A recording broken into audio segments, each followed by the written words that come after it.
Good evening. I'd like to call the City of Menasha Common Council meeting to order. Please rise and join me for the Pledge of Allegiance.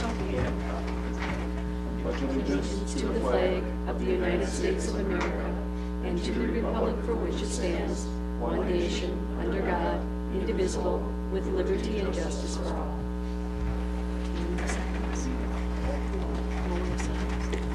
Could we have a moment of silence recognizing Veterans Day today?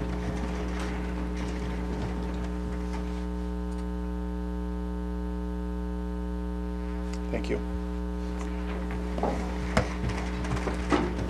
Could we have roll call, please? Alderman Keehan. Here. Alderman Zielinski. Yeah, Alderman Spencer. Oh, he's Alderman Benner. Alderman Nichols. Here. Alderman Carl Kramer. Here. Alderman Spencer has been excused. Alderman Taylor is absent. So you have, I do. You have a draft CIP on your desk. The 2016 CIP items are within your budget that we went through over the past 3 meetings. This is just a more detailed list of them. They could be found in several different places in your budget in the 470 accounts. I think a few of them are scattered throughout the 100 as well, correct, Peggy? So what I thought we would do is kind of go through the CIP kind of year by year and section by section. I'm not sure what the best way to lead this is. Would we want the department head for that area to lead it, or do you want to? Okay. Yeah, I think it would probably be best because they'll be able to tell you about the details. Okay, and Debbie keeps reminding me I'm not following the agenda. I did also skip people from the gallery to be heard on matters pertaining to the agenda. Is there anyone who wishes to be heard this evening? Seeing no one, I guess then we can move on to the CIP portion. So, Director Radke, would you like to kind of start us out in the 2016 section? I can probably fill in for Director Kyle if need be in those portions.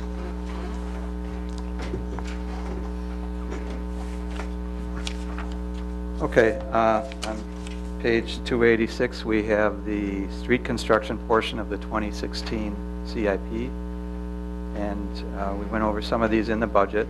We have the 6th Street project. It's divided up into 2 sections because a portion of 6th Street is covered by part of that grant that we just received, $49,778. 6th Street from Taco to Racine is a pulverize and resurface project. From Racine to De Pere is a full reconstruction project. Then moved on to 9th Street, which is pulverize and resurface. Grandview is the project that we added at our budget review session because of that grant. And then Midway Road is the safety, safety improvements in conjunction with the City of Appleton and Calumet County, for which we signed an intergovernmental agreement earlier this year. Under the new streets, this Lake Park Heights is a new development area that is scheduled to be opened up with the Jerry Hayne development. If you recall, it's west of Lake Park Heights and near the new community neighborhood park out in that area in Calumet County. The other projects, we have the 3rd Street Bridge. We'll do the final design, acquire right-of-way, and then hopefully all of the construction next year. Although there's a possibility the construction may cover 2 years and be completed in 2017. And then also we do start preliminary design on Broad Street, that portion of Broad Street from Taco to Racine Street, which again is covered by a STP urban grant. Under the TIF projects, we have improvements to the Roundabout out in Lake Park Villas.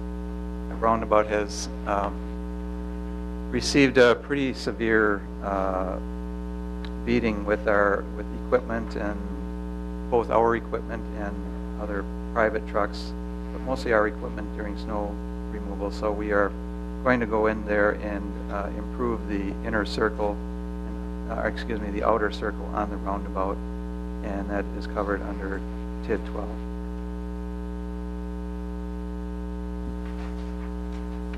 Mark, that also included the other intersection on the south end as well, didn't it? Yes, we'll be making some improvements to the intersection at Georgetown and Whisper Falls Lane, where we had removed a roundabout earlier this year. Pardon me? Yeah, we were hopeful of getting that done this year, but it didn't occur, so we've committed to it early, as soon as the weather is conducive for it next year. Alderman Zielinski, sorry I missed you. How much street repair are you allowed to do in the TIF? All of it? I often thought you couldn't do a lot of street repair. As long as it's identified in the TIF plan. It is, okay. A lot of this is just repair that's already existing. And Yes. But are we eliminating these roundabouts? Or We eliminated 2 of the smaller ones that were too small. High, yeah. Yeah. Okay, thank you.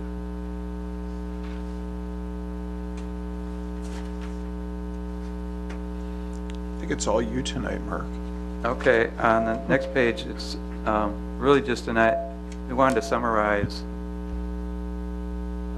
where we're at with our street construction and what we have in city streets. We included the miles of non-city streets, that being county, state, and federal, and give you an idea of what we have scheduled for street improvements next year, what we might be adding in total of street mileage next year, and just to give you an idea of what portion of the city's street system is being improved on an annual basis. And I think you can see that there's going to be a need to improve that, although we have improved it for the last 2 to 3 years from what was previously allotted for street construction. So being sensitive to the tax rate and the available borrowing capacity, I think we're at least heading and trending in the right direction. But to have 1.2 miles of improved street out of almost 71 miles of city streets, that number will have to go up eventually. We want to maintain a sustainable street system.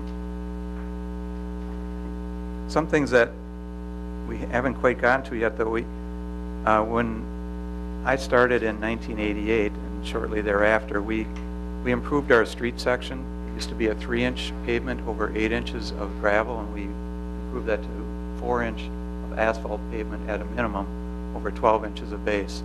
So now when some of those streets are going to be ready for improvement, instead of going in there and pulverizing and resurfacing, we feel we'll be able to go in there and just mill off 2 inches and then resurface that way, so it'd be a mill and overlay. That saves a good portion of cost. So then you just increase the mileage of streets that can be improved under that method versus the pulverizing method. So we should be getting into some of those types of street improvements fairly soon, and that will help stretch out these budgeted funds.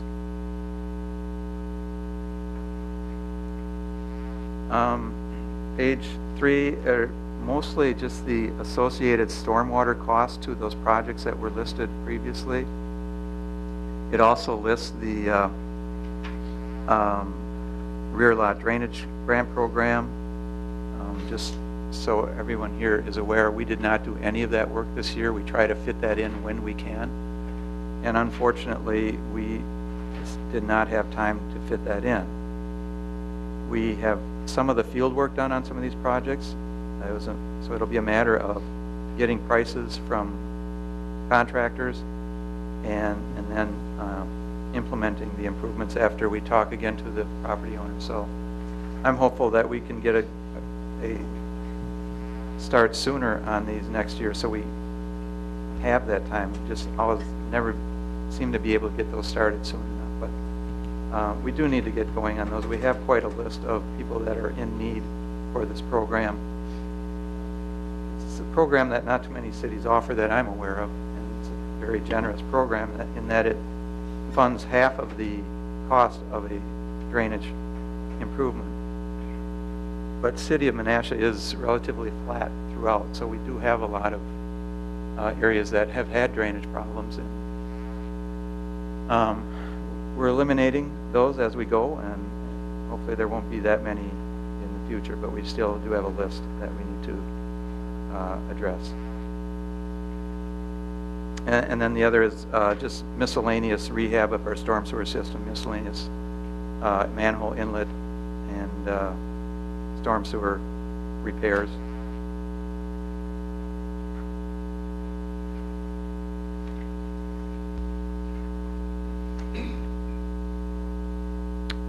The TIF, grand total, subtotals. Okay, there was no TIF. I'm sorry, I was looking at that wrong. Sanitary sewer construction on page 289. Again, this was in the budget. We are hopeful of establishing a lateral rehab reconstruction program that would be tied to our street projects. Many of the surrounding communities have these programs implemented. We're almost finished with the public portion of the sanitary sewer improvements that were identified as a means of reducing clear water entry and addressing structural needs in our sewer system and our manholes. So we're getting close to the end of that, and we'd like to move into the next phase, which would be addressing the private portion of the system. That would be the sanitary sewer laterals. They do leak. A lot of those are older pipe materials, clay or cast iron, that have had problems, and we've got provisions for doing that in the budget, and we'll have to bring forward a policy to allow that to happen and be an ordinance change. So expect that probably early in the year. And then along with that, we have our manhole rehab and reconstruction, which also should include sewer rehab and reconstruction, miscellaneous. And we're getting to the end of our I&I home grant program that is for those properties that have cross connections between their house foundation drains and their sewer lateral or floor drain. We still have a small portion north of the river to do, and then the west 2/3 of Doty Island to finish. We found that, I don't know, Charlie, maybe 30% of the homes are requiring it. We're in there, so this would fund their cost to install a sump pump and make the changes necessary to disconnect that cross connection. It doesn't fund all of the cost. It funds up to half of the cost to a certain amount, and then it's capped for each particular property. So that's sanitary sewer. Water main construction is Menasha Utilities program. These are, again, we've been working with the utility and trying to match these up to our street projects. The hope is one day to have them out in advance by 1 year of our street projects, so that that problem that we've experienced on London Street last year, not so much this year, but where we have a street that's open for a long period of time and an inconvenience to the resident, and trying to coordinate the two different contractors can be difficult at times. So, but it'll be a couple of years before we're at that point. We're happy to work with utilities. It's been working, I think, very well, and our street CIP is used very heavily to establish their water main capital improvement program. So the other half that goes with the water main reconstruction is they're reducing their 4-inch mains that are still within the city to give better water pressure as well as better flow throughout the community. The PSC has mandated that they eliminate all their 4-inch mains. I believe that the Broad Street and the Barlow street. The number 5 is one of those 4-inch mains that's remaining that will be replaced within this portion of the budget. Okay.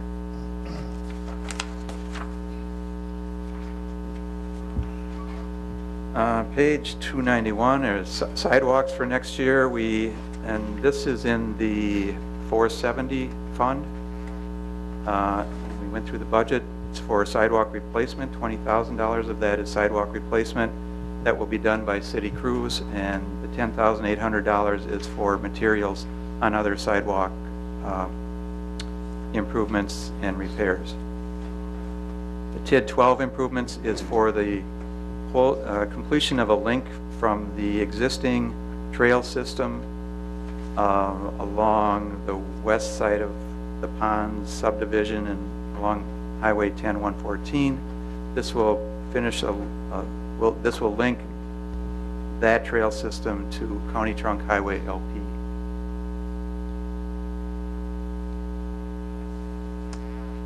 And on page 292 is the LED streetlight conversion.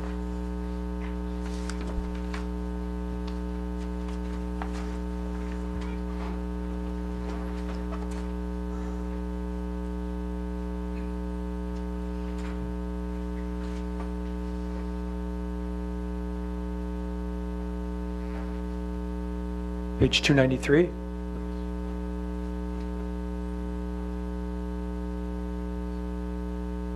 Are you ready for page Yes. 293? Oh, I'm sorry. Okay. I all just right. thought you were going to go at it, and Mr. Oh, Mayor. okay. All right. oh, I'm sorry. I guess Kevin has Alderman Benner has a question. Thank you, Mr. Mayor. Like, you could probably answer this one, but is for our street lighting improvements, that's only gonna be east of Oneida, west of Oneida Street, correct? These are just the current Cobra head fixtures. Okay. So, and I don't believe there are any east of Oneida Street. There may be a few here If and there there. are, they may be on Manitowoc or, Yes. Anything that Blake or is a standard Cobra head fixture, they'll be okay, so it does replaced. include the whole city then? It doesn't, it includes everything that's a Cobra head Yeah, fixture, okay. yes. That's all I need, thank you. Okay, anyone else? Okay. Director Tunkey? Okay. I guess there's 8 items listed on page 293.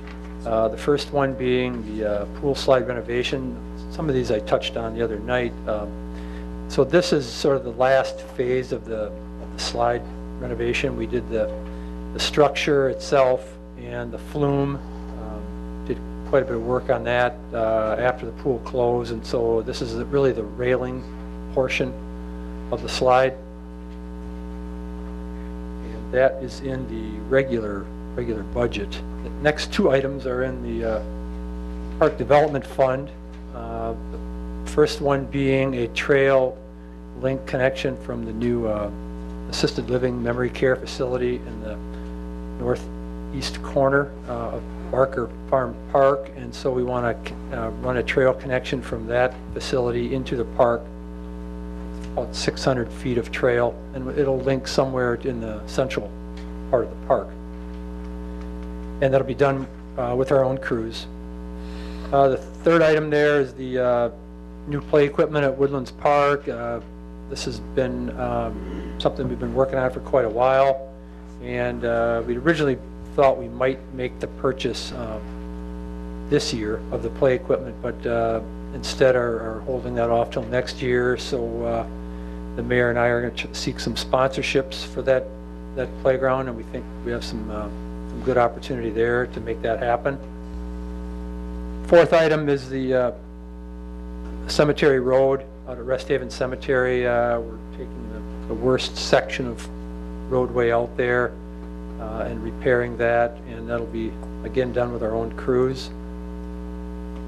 Hart Park play equipment, that's probably the oldest play equipment in the city, and we've had our eyes on replacing that for a number of years, and so the $45,000 should get us a pretty nice system there. We're not quite sure if the system should go back exactly where it is right now. There may be some benefit to relocating that structure, but I think staff and the park board will be taking a look at that. The caboose roof structure, one of those infrastructure maintenance items. That will be a contract situation there that will get that replaced. And then the trestle Loop to Little Lake project, this is, I guess, the first installment of what we believe to be the city's commitment to that project of $300,000. So you'll see in 2017 the $200,000 there. And then the last item there is the final phase of tennis court reconstruction, or I guess rehabilitation at Clovis Grove. So that court will be, that court system will be finally done next year. Alderman Zelinski. Thank you. Brian, 2A, the play equipment for Woodland Park, is there any money from this year still sitting out there? No, this was just, it was an earmarked amount that was in the park fund last year, and it just sort of getting re-earmarked for 2016. Was this the carryover, or are we adding another 100,000? No, we're not adding another 100,000. It's the same 100,000 that was identified in 15 that we didn't use. So other than the fundraising, how far does the 100,000 go? How much is the equipment and all the other infrastructure that has to go into this park? It is the system, the two structures. We have a larger one selected and a smaller one, and we've gone through all that, and it's 100,000. That was sort of in the. There's still a lot of other extra costs that you're hoping that you can. For city crew, you have some wood chips and site clearing, things like that. Is there a shelter or anything being put out there at that point? I'm sorry about that. Any kind of shelter or anything? That is listed in 17 or 18. That's I'll probably get to that in a little bit once we get into some of the other years. Okay, because these people have been waiting quite a while for this. Maybe Alderman Benner would like to chime in. I don't know, but we've been talking about this in the park board for quite a while. So, yep, we have to get moving on this before these kids are too old to play there. Yeah, their grandchildren.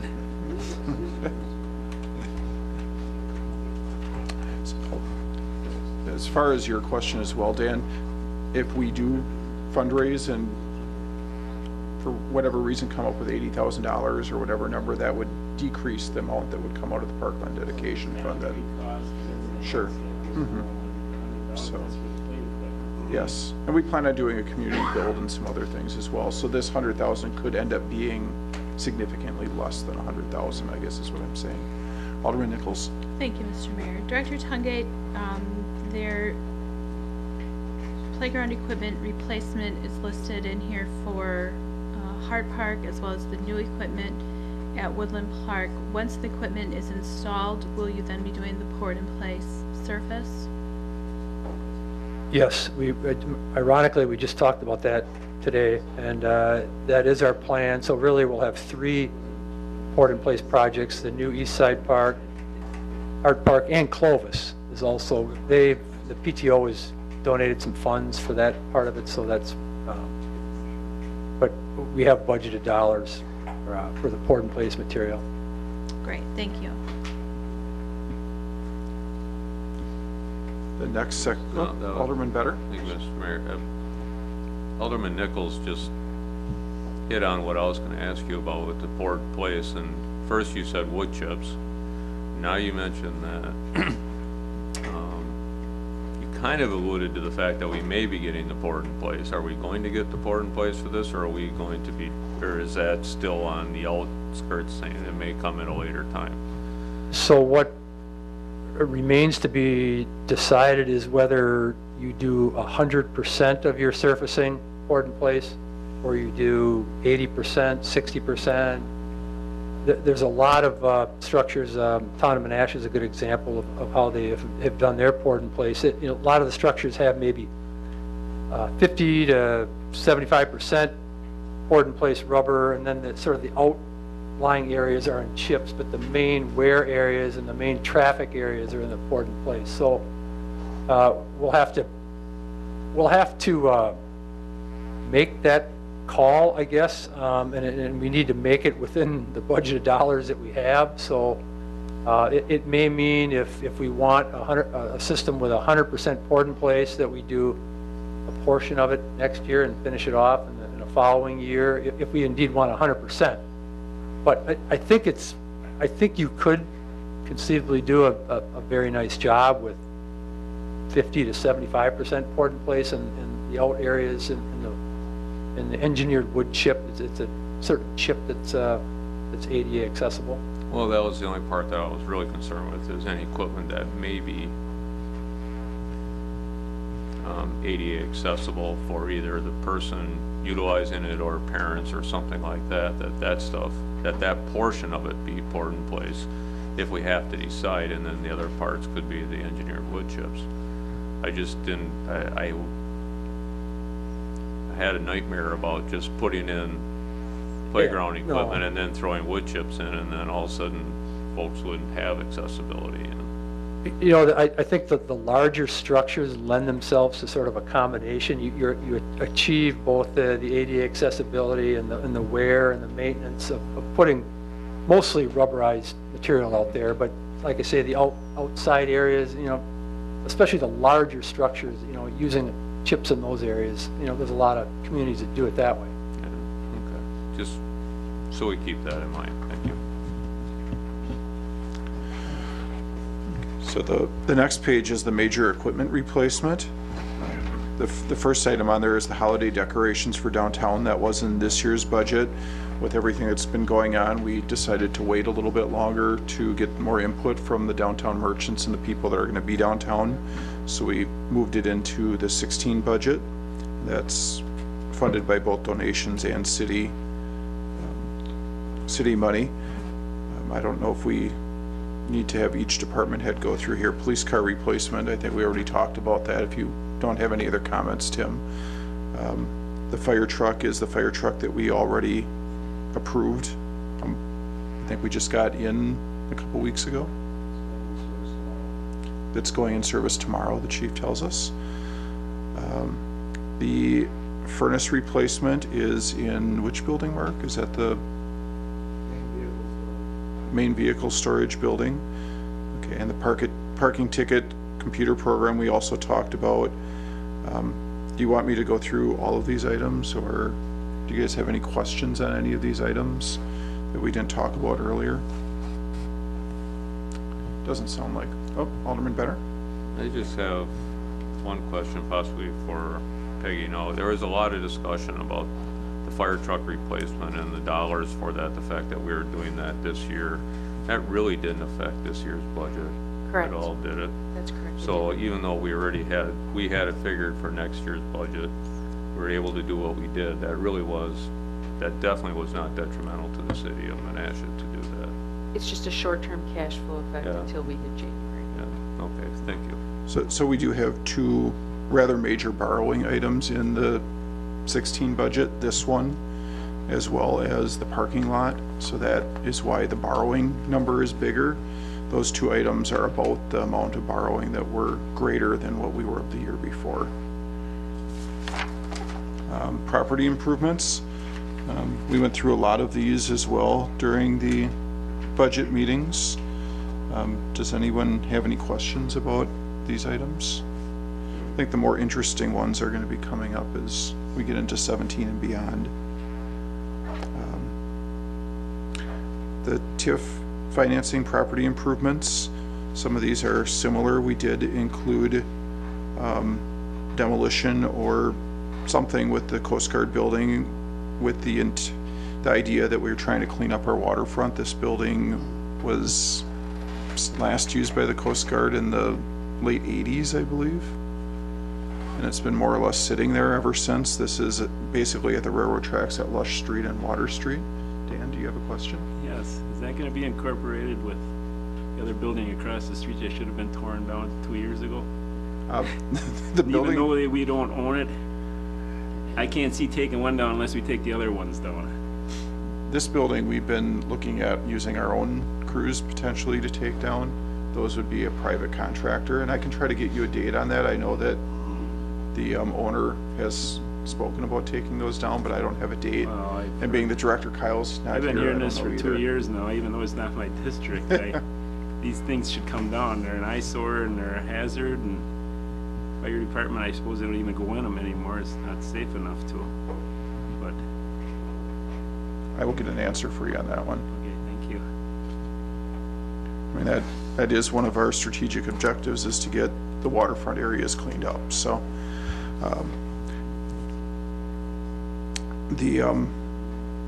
The Taco Water Street redevelopment is something that community development is looking to attract new people. It would probably be a new TIF, new businesses going in there, so that's more or less a placeholder. As is the R.R. Donley and vicinity redevelopment, that's the Bonta site.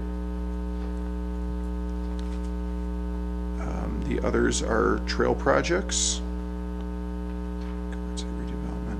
I'm trying to remember what Gilbert site redevelopment is. Is that planning money, Director Tungay? It might be, but it could be some other site. Okay.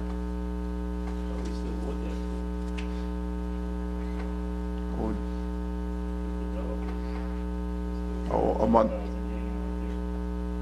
Peggy, do you know what that number is? There's 10,000, and I think it was some kind of design type work for community development was 10,000, and parks is 3,000.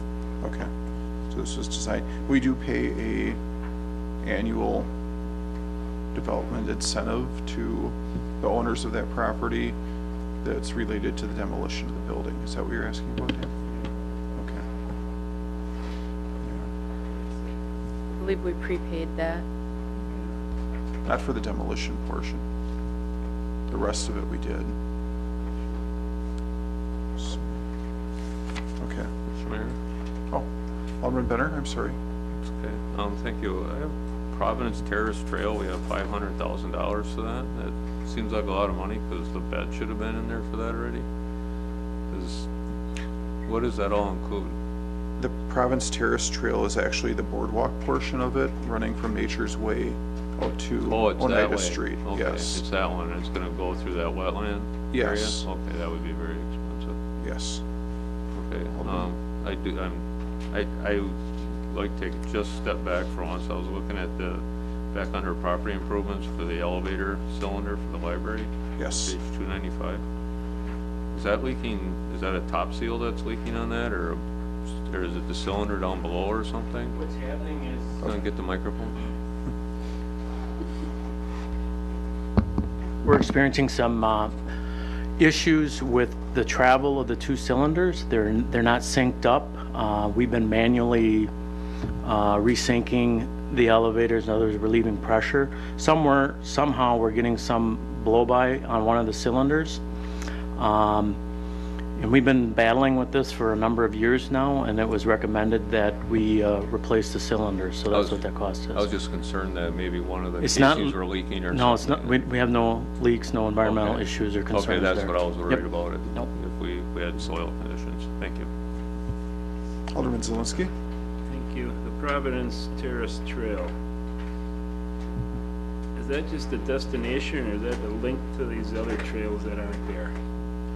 That is the link back from the end of the trail at the end of Plank Road by Quick Trip, kind of kitty corner from Quick Trip, back Okay. up to Barker Farm Park and the whole east side of the community. Well, there's one going down Manitowoc Road that we didn't put in yet. This linking to that? We were gonna do that this year? That's the one right above it, yes. So the Manitowoc Trail runs from Barker Farm Park to Oneida Street. So that they will both connect, yes. What are the odds of getting this in this next year? The Providence Terrace. Yeah, the Providence Terrace. Kind of depends how the land acquisition goes. The other thing that's involved is whether we can get the group, we want the WISCOR to do the construction. If we wait till 2017, then some of the prevailing wage rate requirements go away, so that may have an impact. The minimum wage might go up by then. True. But I think a lot of it, and maybe Greg would have more information, would be on how the right-of-way acquisition will I'm not proceed. against it or for it, but these people are waiting for trails out there. If we're gonna worry about getting through a swampland when these people need trails now, I'd rather see the other trails done and this connected all the way to Lake Park somehow. If we're gonna concentrate on the most expensive one first, these people are actually waiting for trails. But this is probably the gap, though, that connects back to the rest of our trail system. Yeah, but we haven't even decided on a crossing yet, the highway. It would cross at the intersection, Yeah. is where okay, it's meant no, to that's cross where at this point. That's where I have my differences. Okay. I'm scotching across the roundabout, but it's not even there yet. Alderman Benner? I was just curious if Alderman Zelinski had a family member move into my district, because he seems to be taking a big interest in my area recently, and I'm really happy for that, and I appreciate his support.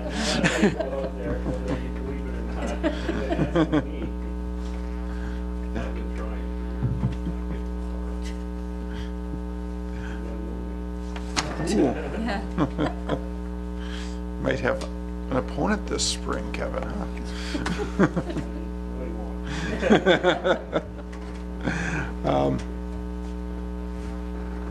Is that?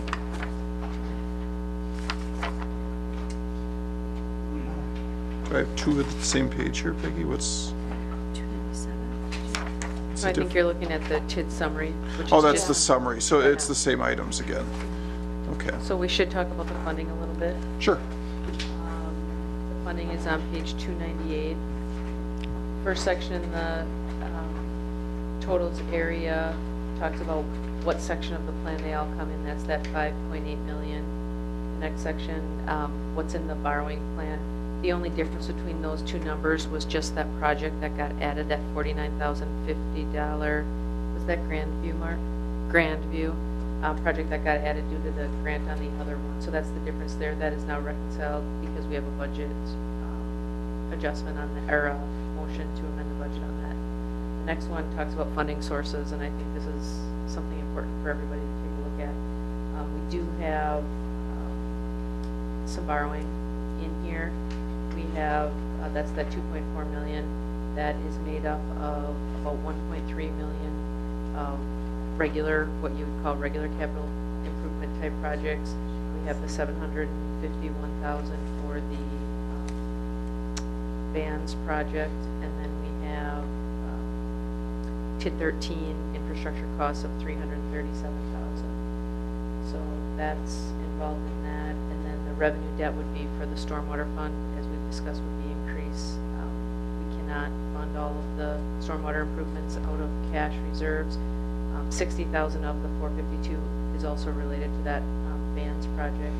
There's some grants and then the donations for the Christmas decorations. The only other thing I want to mention is we do need to keep looking at our tips before we start spending all of the money that's budgeted. If you just saw on the last page, there's a lot of money proposed, $1.1 million to be spent in tips, and we have to do some really good financial analysis before we commit to those dollars, because that could put us in a bad spot if we're not where we need to be for that. Alderman Zelinski? Thank you. So where does this come in? We're paying off how much and we're borrowing how much? So where is that number? Like, we're paying off $2 to $3 million a year, but we're borrowing. So the number you just saw in the CIP was this number you see for 2016, 2.45 million. In 2016, we're paying off 2.9 million, which is a net of approximately 500,000. And of that 2.4, there's 751 that are guaranteed by that development agreement to fund the repayments. So 751 of that is completely separate from our regular GO. It's just, it has to be called GO debt, so it has to be recorded here. So we're making headway about 500,000 a year. Conservatively, we're actually making headway of about about 1.2 million. Yeah, that's not what we're pushing out there in the public, so. I know we gotta borrow money, but, well. There are other questions? This year we are borrowing more than we have in the past, Dan, you're correct. And it's mainly due to the parking lot is a big chunk of it, and then that Vans development agreement is another big chunk of it. Those are the two biggest chunks that we're borrowing this year, so. Alderman Crow-Kramer? At this point, since we're talking about, excuse me, the Vans project, could I make a motion? Or do I have to wait on that? You could make that motion now. We have a discrepancy on that project. It has $900,000 in your actual budget in the 470 account, and it's listed at the correct $700-some thousand amount in the CIP, and if that's what your wish. Yeah, looking based to on the correct. difference, yeah, in those Sure. two numbers. Okay, I'd like to make a motion, if I can read my handwriting, to reduce the amount of the Lake Park Heights Street project from $923,600 to $751,685 and reduce the associated borrowing by that same amount. I think that comes to $171,915. There's a motion, and a second. Is there further discussion? Will, did you want to turn your light off? Oh, sorry. Where'd these numbers come from? Those, did you want to explain the numbers, Director Stino? So in Fund 470 in the budget for the Vans project, the estimate that was placed in the budget was $923,600. The actual amount, as we got further into the planning and we were refining the CIP, was $751,685, which, as Alderman Kramer mentioned, is a reduction of $171,915. That's already reflected, though, in the reduced borrowing amounts. Wasn't on, but I'll pay the bills. Is there further discussion? Seeing none, could we have a roll call vote, please?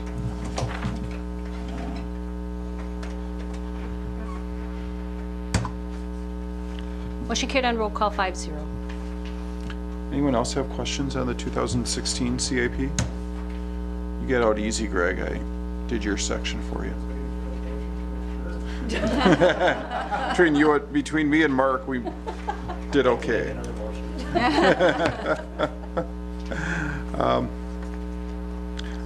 I don't know if we need to go through everything line by line, but if you want to kind of hit the high points in 2017, Mark.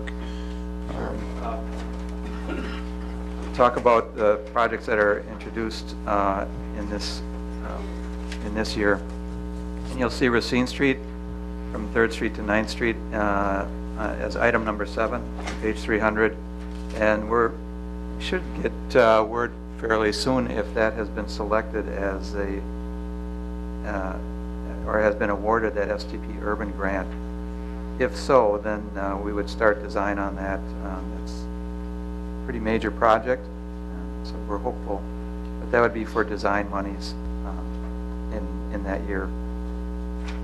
We held back on Silver Birch Estates. Originally, that was going to be new street construction for next year. Because of the borrowing needs, and we did put that off. And the temporary streets are serving the subdivision fine, so I think we're okay with doing that. We also had scheduled the pond subdivision streets that year, so we'll see if both of those will remain in for the year or not, but at this point we do have both of them in for that year, and the rest are Greg's projects. North Woodland, South Woodland, and Ribble.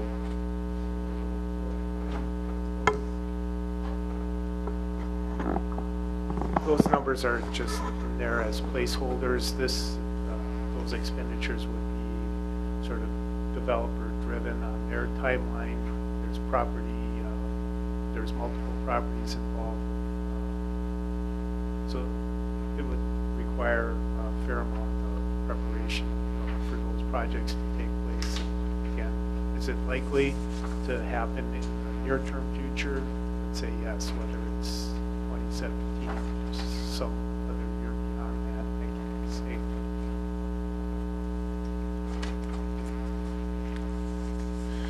So we have those projects. The storm sewer more or less mirror the street projects, as does the sanitary sewer projects. The water main, again, mostly mirrors. Stop me if I'm saying something incorrect, by the way. Lake Road, east and west, I'm not sure what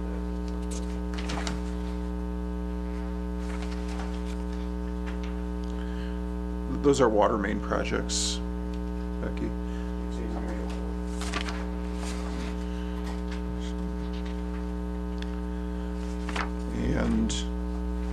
Did you want to hit the highlights on the park improvements then, Brian?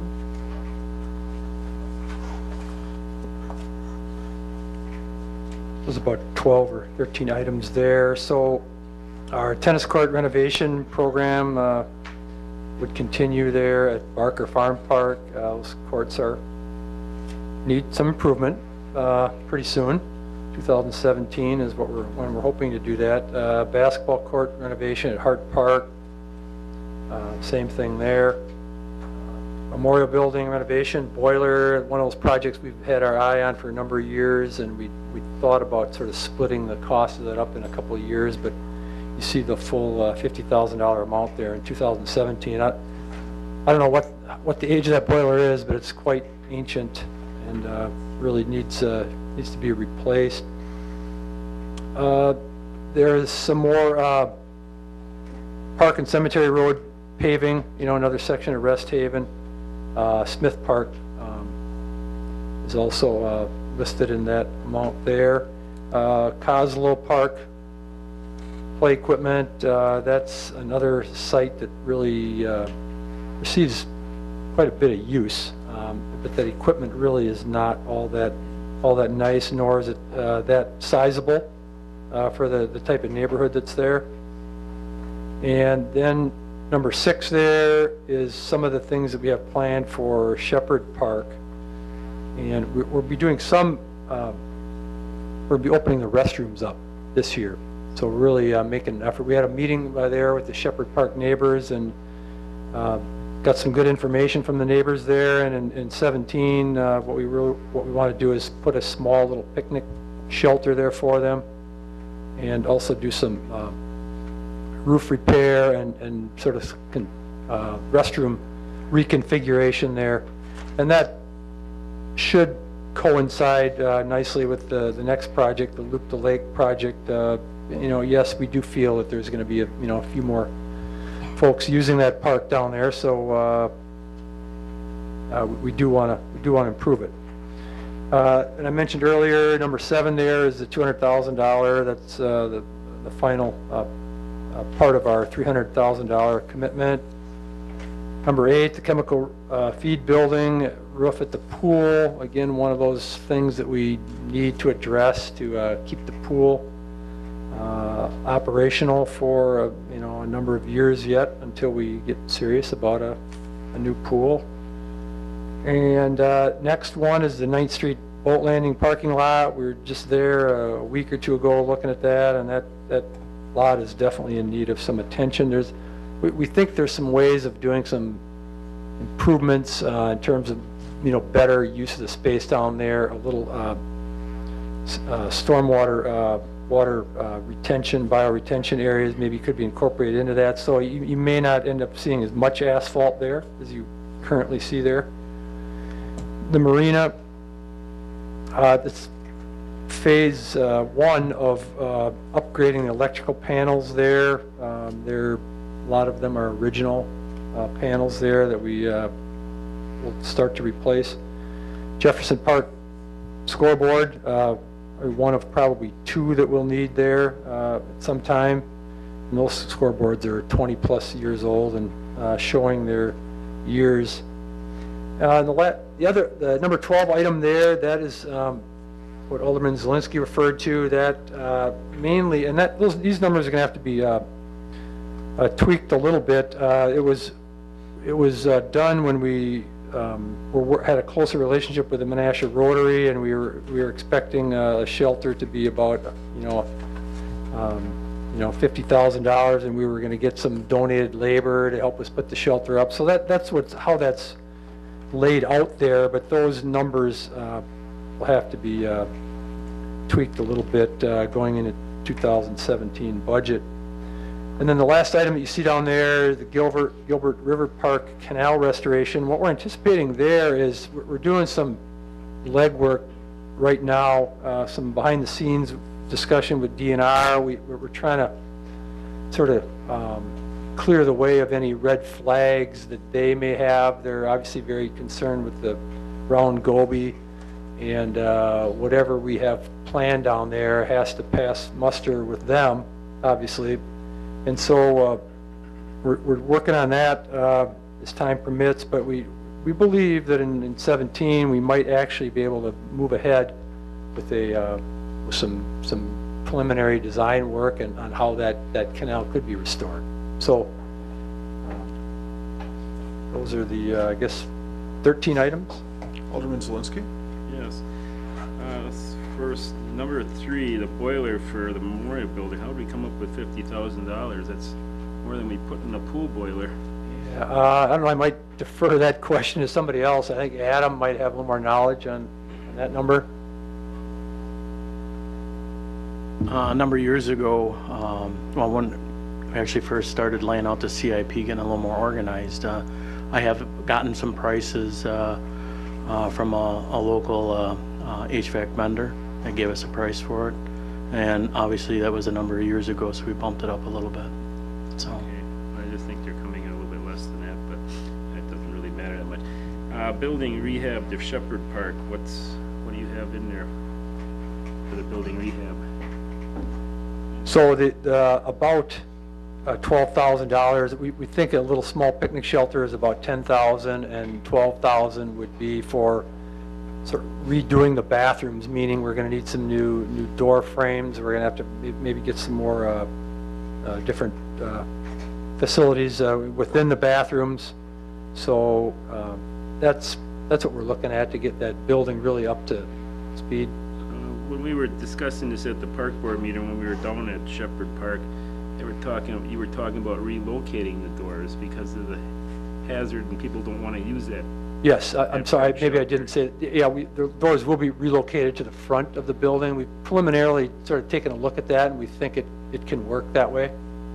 Okay, and then they were worried about security, and are we putting in automatic locks there? Because yes, automatic locks. Actually, those automatic locks will be going in on the doors next year where they currently are, and then we'll be able to reuse them when we move the doors in 17.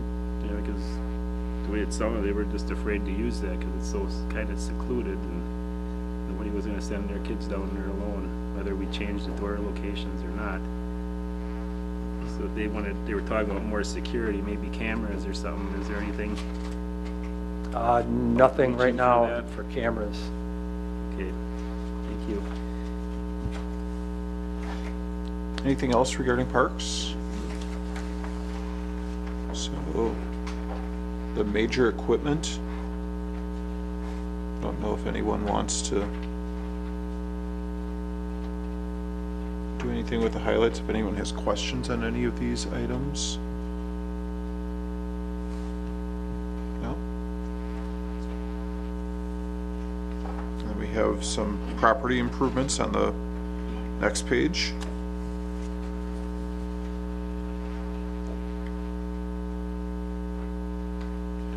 Do we have any comments on those items as well?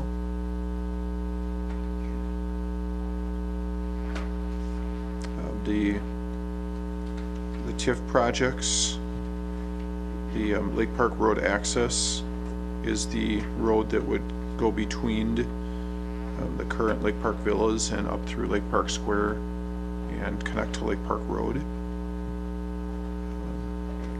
We do have a siren system in there as well. I'm not sure if Alderman Benner would you like to comment, Kevin? I would. First, I'll take Alderman Zelinski's role here at Lake Park Road access. We really need connectivity out in District 8, so this will be welcome. For that Calumet County emergency siren, we had talked about this, I think in late 2014. Didn't we work on it, I think, Mark? And then we were going to try to do this in 15. Was my understanding, and we just weren't able to get there. And then I thought I was going to see it in 2016 capital improvements, and it's not there, and it's in the 2017, which I'm glad to see that it's there. And because this will come from a TIF, I'd like to see this moved to the 2016 CIP. And for anybody who's not familiar with this, who might not have been here, were you here, Alderman Keehan, or Will, you or not? What it is the city of Menasha west of Oneida Street all has an emergency siren system that's being provided by Winnebago County. We don't have an emergency siren east of Oneida Street. And it's a different county. And the way that Calumet County addresses these sirens, it's up to the individual municipality to provide their own. They don't provide them. Winnebago County provides them for the whole county, and then they operate them and they turn them on. So if we want one in District 8, we have to pay for it, and then Calumet County will turn it off and turn it on, and I think the maintenance will be up to us also. But I think 40,000 seems like a high number, and we really haven't picked a location for it at this point yet. We just had a lot of dialogue on it, and I'd like to see this get put into the 2016 so that we can get a plan finalized, and if we can get it implemented, I think the folks east of Oneida Street deserve to have the same enunciation that the folks west of Oneida Street have for the same city. And part of that, when we met with Calumet County, one of the reasons they said that some municipalities aren't going to this is because we have people are alerted to it through their cell phones now and stuff, and through the media there's a lot of it, and so there is some give and take on the mindset of to have one or not. There's different philosophies, but I just think the whole city should be alerted the same. If there was ever a natural disaster or something happened and the folks on the west side were alerted and the folks on the east side were not, and something happened, I sure wouldn't want to be part of that dialogue that we didn't provide the same protection for one part of town that we did for the other part. So this time I'd like to make a motion to move this from the 2017 CIP to the 2016. There's a motion and a second. Discussion, Dan? Not for or against this, but was there any other discussion with the town of Harris, or the village of Harrison and the town of Menasha? Because there's some areas in there that, did anybody open up dialogue with them? I did talk a little bit to Harrison, probably right about this time last year. They weren't overly interested at that point, but that doesn't mean that we can't open that dialogue again. I think that this would probably be placed pretty much at the midpoint of the city on the east side, from what we looked at for the radius that this actually would sound, where you'd be able to hear it. So the vast majority of it would be Like on the Apples and Water plant? somewhere in that general neighborhood, yeah. And anybody, the reliability of these things, everybody's counting on it that this is the save all, but I can remember the reliability problem in the Winnebago County was a problem. When they were doing these tests, the one right near me wasn't even working. Sure. So I think that's the discussion that we had with Calumet County as well, as that Kevin was talking about a little bit, was, is this the 21st century model or not? But I think Kevin has a good point that we need to provide consistent coverage throughout the city if we're going to have this type of a system. The nice thing about putting it as a TIF project is really Calumet County's paying for it because it's in a TIF, not the rest of the city that has them in Winnebago County already. did we hear from the people on that side if they want this alarm, or? We did hear from a number of them, yes. We did, okay. So what would happen with this if we move it into 16? We don't have a site for it at this point. So we'd have to bring both the site back as well as some sort of a proposal for what type of system it would be. So that would come back before the council before this would just happen as well. And how many do they have in Calumet County? I don't remember, Kevin. I think Brilliant has some and Sherwood has some. Chilton may have some as well. Did anybody talk to them? If theirs is reliable, I just don't want, because you have the alarm doesn't mean, yeah, we picked the system, but they operate it. We would maintain the system as well. They would just turn it on and off. Do we want to get into that? And that's, Where's the liability lie on this if this thing doesn't work? And I'm not sure about that. Pam, do you have any idea where the liability works on this? If we have to maintain it, it's not working. We could, Act of God. well, no, it wasn't really an act of God. It was an act of neglect on a lot of these, that they just weren't getting maintained. So the act Yeah, of I'm God not is the aware of- tornado, but the act I'm not of... aware of that, but if it was an act of neglect, that's one thing, but even so, I don't see where, Where we would be That would- ever held liable No. if we decided, well, and Peggy was just announcing, hey, slow down on this TIF spending. Is this, Peggy, can we just keep, someone said slow down, now we're moving on again. Can't give you that answer right now, but once we have our TIF analysis done, which hopefully is going to be early in the year, prior to anything being done, we'll have that answered. Okay, I'm ill and I'm in the spending mood. Alderman Better? Thank you. Just some thoughts, and I don't necessarily know the specific answers, but that as we go forward, that's something that we can certainly look at. I would assume that that part of implementing this, that we would have to implement probably as part of the policy of doing it or the ordinance, that we follow the standards for maintenance. I think that's one of the reasons why you hear them every Saturday at noon. Well, nothing's perfect. Your car doesn't start every morning either. You know, your furnace doesn't start every time your thermostat asks for it, you know? I mean, everything is man-made and it's subject to failure. You know, that's just kind of the way that it is. And to do nothing, I don't think that's the answer. And, you know, I think that to make our best attempt to do what we think is the right thing is the right thing to do. To do nothing just doesn't sound to me like it's the right thing to do. And all those things you discussed, we discussed at length with Calumet County when we talked about it, but that dialogue is 2 years old, I think, at this point. And certainly those are things we need to look at if and when we get to a point of picking out equipment, what their maintenance recommendations are, and to find out exactly when the county tests them so we know to listen for them. I know at my house, I hear them from Winnebago County at my house. When this first came up and it was brought to my attention, I really wasn't even aware that we didn't have any. I just took it for granted that, because when I lived on the west side of Oneida Street, I heard them. When I lived on the east side of Oneida Street, I still heard them. I didn't realize we weren't getting them, but didn't we have was it the fire department that did some research on this?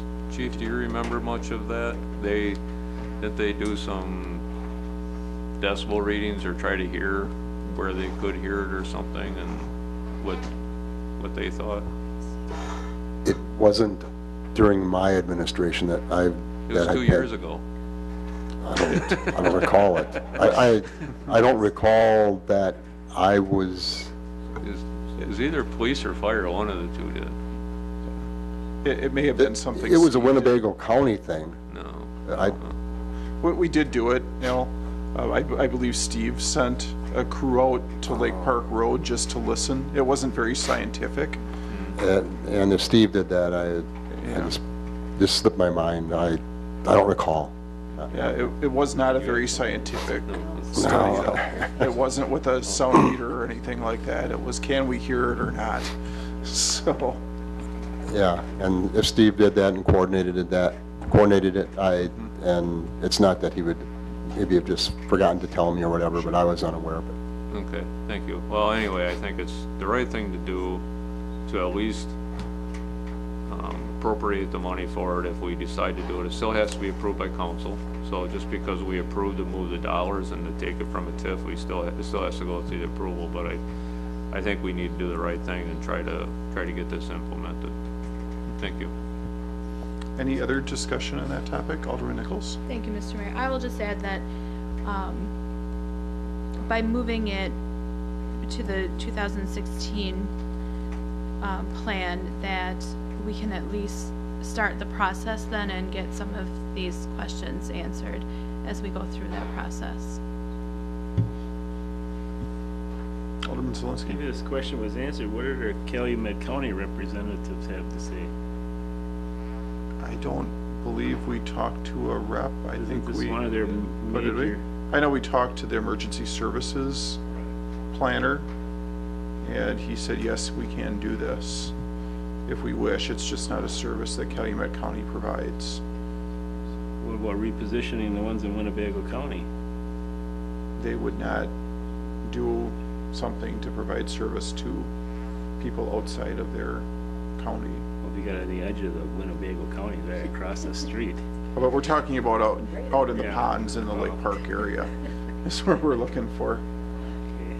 Well, I just thought we would have contacted the representatives, the county representatives from that Maybe we did area. talk to Bob Stanky, did we? If you turn your light off, maybe Kevin has I better did. memory than me. That's kind of how we got it started, is I contacted our county supervisor for our area, and then he got us in touch with their, I forget the person's job title, but who's responsible for this with Calumet County, and then he met with the mayor, myself, and Director Radke, and we talked about what it took to implement it, and they gave us a pretty good handout, which was given to everybody on the council at that time also, as to that whole,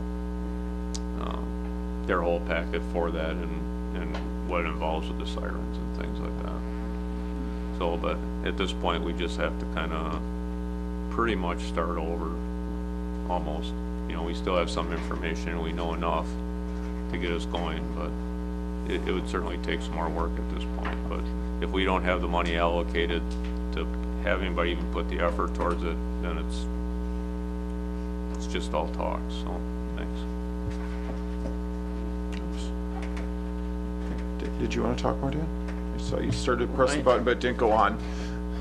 I need to know how we're gonna juggle these funds around in the TIF, and I need to hear a little bit more from Calumet County, because just because they said no, did anybody ever take it to their budget hearing? It's easy for someone to just say, no, we're not gonna do it, okay? And we just tuck our tail between our legs and go home. They don't do that here. We can check with Calumet County again to see if they would fund it. At the last point, they said no, they didn't provide that service, but that doesn't mean that they may not have changed their mind at this point either. I don't know. Right now, what we are looking at is just putting it in the CIP. So that's the motion on the floor to move, I turned the page already. Move the Calumet County emergency siren item, it's on page 308, to the 2016 CIP. We do need it to add, have approval to add it to the CIP, yes. So there was a motion by Alderman Benner and Alderman Keehan. If there's no further discussion, could we have a roll call vote on that?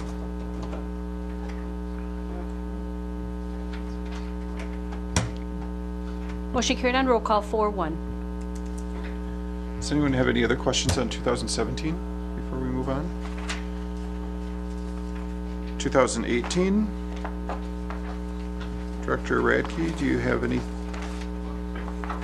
general comments on the street improvements?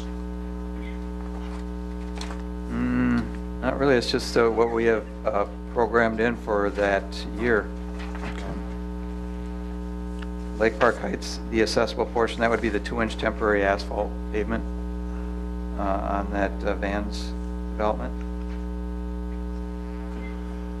Okay, does anyone have questions about the And street we section? do move into Providence Terrace under the TIF project. That'd be TIF 9 on the bottom of the page, 312. So that's a proposed concrete pavement. So it's something new. And with the development out there, it's going to be interesting to see how that helps us with construction and that type of development that's occurring. But that's where we have it currently placed. That's the street section, and storm and sanitary sewer appear to mirror it, as well as water main. Nothing. Then we have the park improvements, if no one had any questions on public works items. Do you have any highlights on the parks? We got 318. Yeah, you don't need to go through all the items if you just want to kind of condense You them. know, a I little was bit. just gonna say that they're all basically maintenance, roofing, paving, tennis court work. The one thing that is, I think, worth noting is the Gilbert Park Canal restoration. There you see about a $1.2 million project there. That's sort of the numbers we've been hearing from the folks who know how to design and build this kind of thing. But what we're, I guess what I'm hoping to do with this is there's obviously some stewardship grant dollars that would be available for this sort of project, and we've been pretty successful with that over the past few years.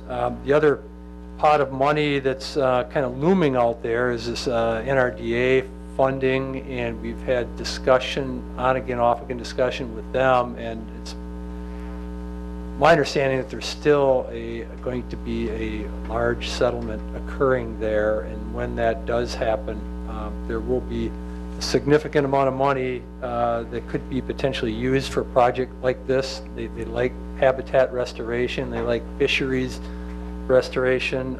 So again, it's very preliminary, but we're not. There's no red flags that hey, this project won't qualify for something like that. So this is something that's going to take some planning and some follow-up work on, obviously. But that's the general plan that I'm kind of pursuing at this point. But a lot more detail to come yet. Any questions on the park items? The next page is major equipment replacement. We have a couple of fire items on there since, yeah, it looks like he's excited here to say something tonight. If I remember right, the SCBA is hopeful that we would receive a grant for that. There's an opportunity to receive a grant for the SCBA, as the cycles usually work every 10 years that you need to replace SCBA, and the different guidelines come out requiring the use and development of the SCBA. It's self-contained breathing apparatus that we have on the vehicles, and there is a good chance that could be funded through a grant, and we would definitely apply for that grant. And then the fire engine replacement, again, the 1997 Pierce Sabre. Trying to get to more of a 20-year cycle versus trying to extend it to the 25 years. We developed a replacement plan, and this would move that vehicle, the need for a vehicle that year, to try to work on developing this so we don't have all these things pile up in the future, 15, 20 years from now, like it has in the last couple of years. The two vehicles we've just replaced were purchased pretty much very close together, and that's been the problem, is we piled these all up on top of them. They're breaking down a few of them together at the same time. So hopefully we'll be able to do a better job and remain staying with the replacement schedule. Sure. Does anyone have questions on the equipment?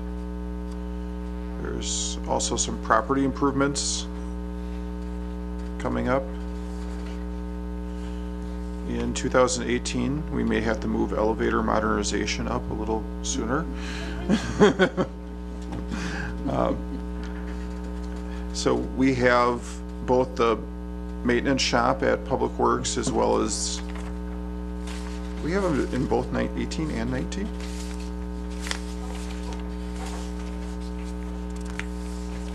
Come to think of it. So I thought I saw them in the same year when I was looking before. I thought they were both in the same year when I was looking before. Oh, it's okay. There we go. They're both in 18. That was why. As well as the Public Works facility as a whole. I don't know if those will both happen the same year, but this is a placeholder at this point, knowing that we do need those items.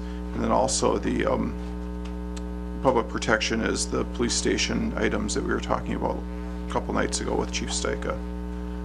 Does anyone have questions on those items? And I think that's the end of 18 then. Any highlights on the street projects in 19, Director Radke? Just general, they look to be just general. 2019 would be the year that we would do Broad Street as it's currently scheduled from Taco to Racine. So that's the first one that you see there. No, otherwise it's just, again, the streets that we have identified per our street rating.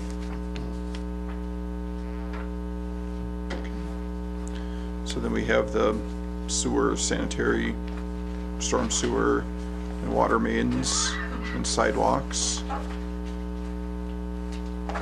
Anyone have any questions about streets and the utilities that go with?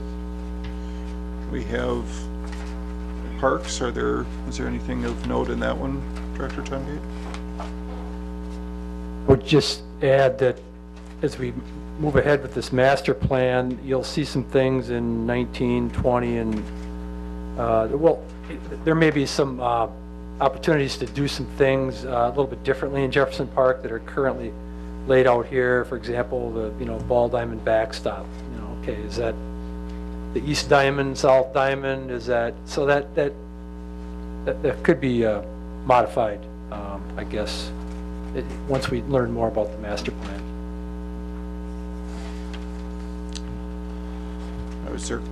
The next page is the major equipment replacement. I don't know if there's anything of note on that one, Director Radke? Not really. Okay. So that's kind of the end of 2019 at this point. Does anyone have questions about that? Did you have something, Alderman Benner? Mr. Mayor, I have a question for Director Radke. I gotta ask this every couple years if I need to or not, but part of our stormwater management program, we had a street sweeper that we had to get, I think it had a HEPA filter on or something like that. Where is that at? I know that didn't our requirements get laxed a little bit, that we didn't need it as soon as we originally thought? Because that was about a $300,000 ticket item or something, wasn't it? Yeah, that's in 2016. Oh, it is? Okay. Yeah. I saw we had one in there, but it looked like a replacement and not a... No, that is a new one. This one okay. in this year, 2019, that we're showing, it would be a replacement. Okay. 2016 on page 294 is the high efficiency. So that specific one that we need then Yes. is coming next year? Yes. Okay. Thank you. Did you have something else, Kevin? No, I'm sorry. Okay. Just wanted to make sure. Is that gonna be our only sweeper? No. Are we gonna get rid of the other one, or are we gonna have both of them? No, we're going to have both of them. Okay, good. Because in spring, that's the hardest time to catch up, and I noticed it was really late this year before the streets got swept, and I don't know if there was a breakdown or we just held off sweeping. Well, there's one that didn't get done at all, so, okay. I don't remember that there was anything out of the ordinary.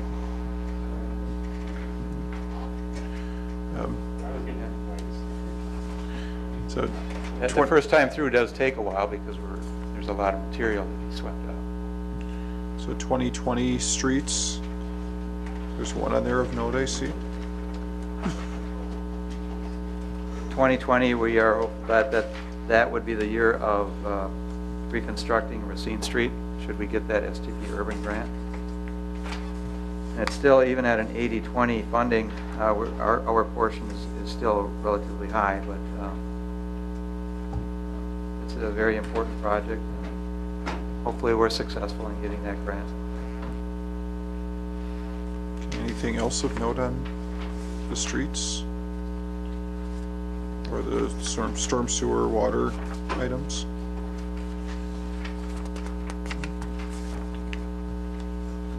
Does anyone have questions? No, nothing. Just associated with the streets projects. Park improvements? The swimming pool finally shows up in 2020, so I guess that's more or less a placeholder. I'm not sure that that's the exact year based on what the mayor and Peggy have relayed to me, but and that number is just a placeholder number. That's probably going to be higher than what you see right there. And then the other, I guess, area of note is the fuel tanks over at the marina. The tanks themselves, will be doing some testing this year to make sure they're in sound condition, but this number that you see there is actually for fuel containment state mandates that are coming in 2020, and so 40,000 might not be enough, but we're paying close attention to the Marina Fund and make sure that we have sufficient dollars to do that in 2020. Alderman Zelinski? So we're talking about TIFs. Peggy, what do we have in TIF number 12? Do we have any balance in there yet? This is the first year we'll have increment in there. And how much? You look like we're really ramping up the projects for this. To be determined. To be determined, okay. The wish list as well.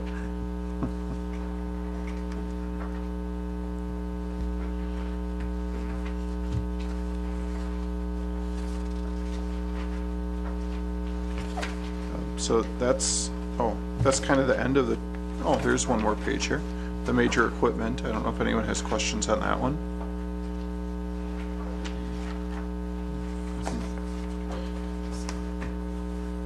If not, so the CAP is kind of our roadmap for the next 5 years. If there's things that you think of that should be added into this that we've missed for some reason, please bring them to us either before or at the next meeting. We can add those in there.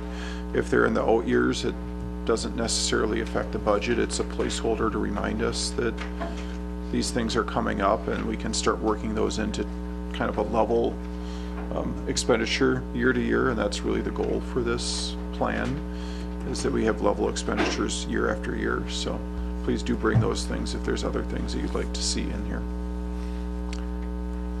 Is there any other questions on the CAP? We also have, I believe, all the department heads here at this point. If there are budget amendments that people would have liked to propose, I think this would be the better time to propose them so the public has a chance to react, especially if there's something major.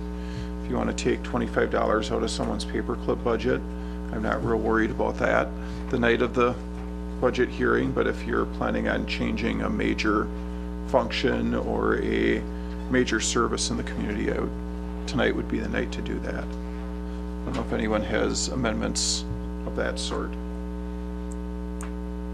Oh, Alderman Nichols. Thank you, Mr. Mayor. I had mentioned last Wednesday that I might be bringing a budget amendment back regarding snow removal from the downtown and snow hauling. And Adam Alex and Director Radke and Mr. Neeland, I always say his name wrong, got together and ran the numbers all the way back to 2011 for wages and other expenses associated with that. And based upon those numbers, and then taking into consideration as well the changes that have happened downtown, the increased demand for parking, the changes in the number of lots and the size of lots, and lot usage, they feel, they're very confident actually that enough has been budgeted, and will keep a close eye on how things progress through the next winter. So thank you for all your work on that. Thank you. Alderman Zelinski. Maybe I lied on this one. Stormwater. Everybody said if they could have found a better way to size houses. What kind of dollar amount would you need to be out there to do a study on the size of houses so we could use it also with fire protection? A lot of people agreed, yeah, we got to do something. What kind of dollar amount would we need to do this study?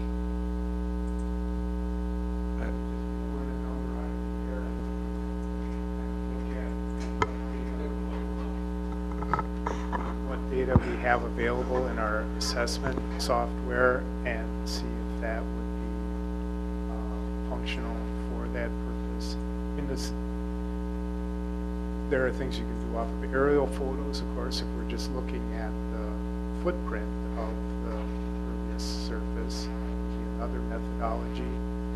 It sort of would depend on the level of detail and what you want to get on. Well, everybody threw up roadblocks why they couldn't do this, but it's not an impossible feat to do.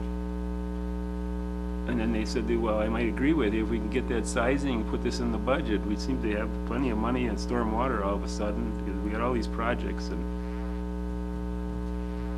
what kind of, can you pull me a number up by the budget time, or? Well, perhaps, yeah, budget time is Monday, so that's not a lot of time, but I can, you know, at least take a run at it and see what's up. Well, if I'm still alive at that point, can you give it to one of the aldermen? Thank you.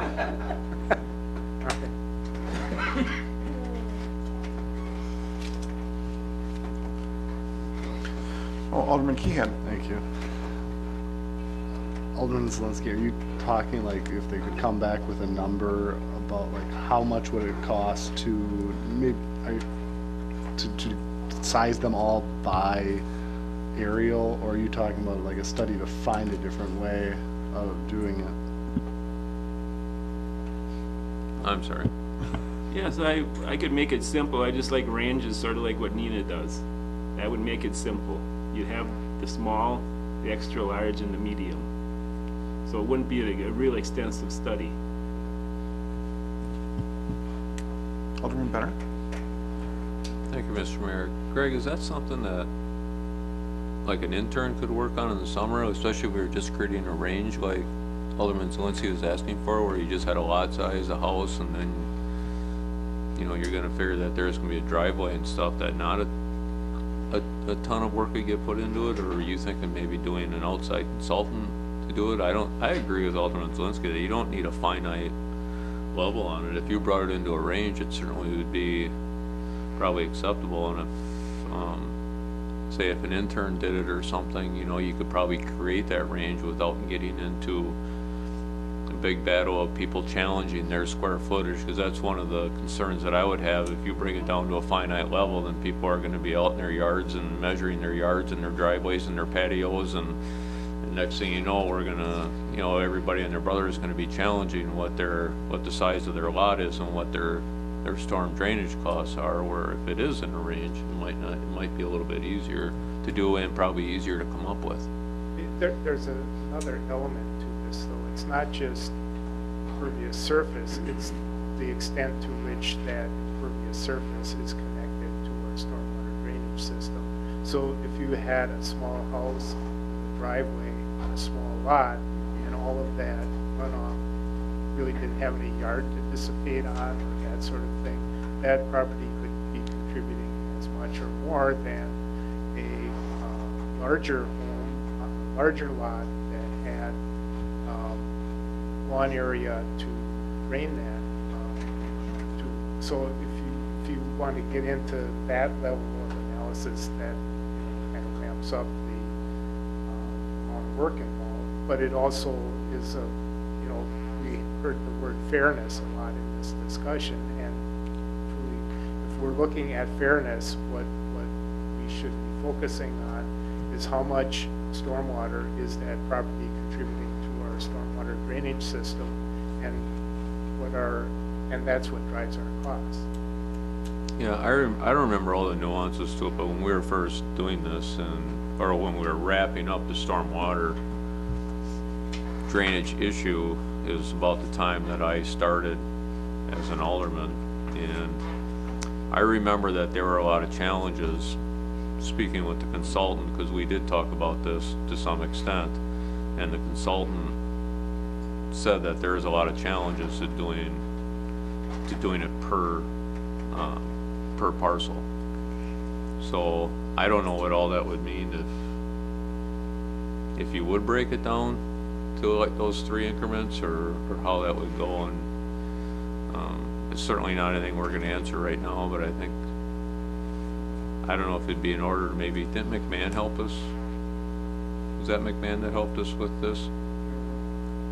They're working on updating our stormwater plan, but if we're wanting something by Monday, that's not possible. I think it would be something that we just have to take a look at and see if we could make any reasonable effort to assign costs to those. Yeah, okay. Yeah, I appreciate what Alderman Zelinski is going after, but I also remember when we did it that there were a lot of challenges to doing anything other than determining what an ERU was, and there was a lot of work to it. So, okay, well, good luck. You could just talk to the adjoining neighbors that are already doing and find out basically how they perform this feed. I don't think they went around with meters to see how much water is running across the driveway. So we don't have to make it that complicated. You make their range wide enough. Nina's range is pretty wide, so I don't think it's gonna be a big problem. Further discussion or motions on budget amendments? No? If there's nothing else, I'd accept a motion to adjourn. Is there a second? All those in favor? Opposed? We are adjourned. Thank you. And thank you for coming in tonight, Dan. Broadcasts of the City of Menasha Administration Committee, Board of Public Works, and Common Council meetings are produced by University Studios of the University of Wisconsin-Fox Valley. Menasha residents and interested parties can obtain information about these meetings and meeting agendas from the city website, www.cityofmenasha-wi.gov. Expression of opinions regarding City of Menasha issues or about these broadcasts can be made by contacting the Mayor's Office, 920-967-5117. Contacting their City Alderman. Contact information appears on the website. Completing the electronic feedback form on the website. All public portions of the meetings are recorded in entirety and are not edited for playback.